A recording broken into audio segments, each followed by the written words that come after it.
Ito naman ang isa pang townhouse dito sa may Belle Aldea. 2 bedroom, 2 toilet and bath, at meron ng improvement. Maayos pa yung tiles nito sa ground floor at saka kung makikita nyo meron ng gate and fence. Meron na siyang 1 car garage. Ang lot area natin dito 40 square meter and the floor area of 60 square meter. No? Kung interested ka sa property na to, kontakin mo ako. Good day mga kapitbahay. Another bank foreclosed property, another day. Nandito pa rin tayo ngayon sa Belle Aldea, dito sa may San Francisco in General Trias, Cavite, para i-house tour itong magandang at murang townhouse dito sa Belle Aldea. No? So ito po ay bank foreclosed under PS Bank with a lot area of 40 square meter and the floor area of 60 square meter. 2 bedroom, 2 toilet and bath. So, ang property line natin ay magsisimula dyan hanggang dito. Yan. Kung makikita nyo po, may tiles na yung garahe mo. At saka may improvement na yung garage. So, yung mga sasakyan na nakaparada sa mga unit dito, kasya naman. Kaya lang, buksan mo tong gate.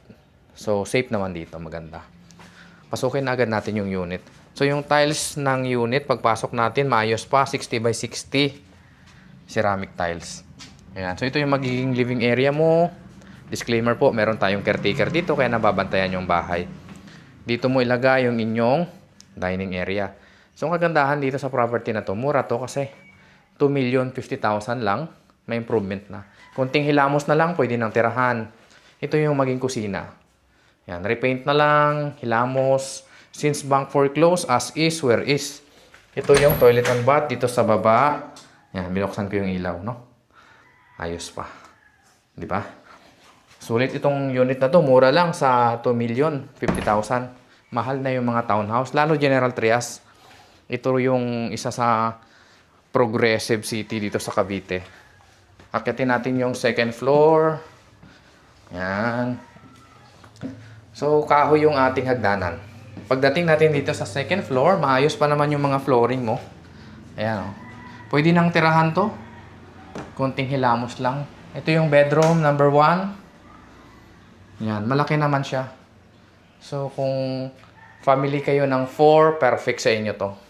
Bedroom number 2, malaki din. Kasyang-kasya dito, king or queen size na kama. Ayan o. May mga gamit lang ng caretaker. Ito yung bedroom na merong toilet and bath. Kung makikita nyo. Ayan, maayos pa. Hilamos lang. Sa naghahanap ng foreclosed property sa may Belle Aldea, mura lang ito.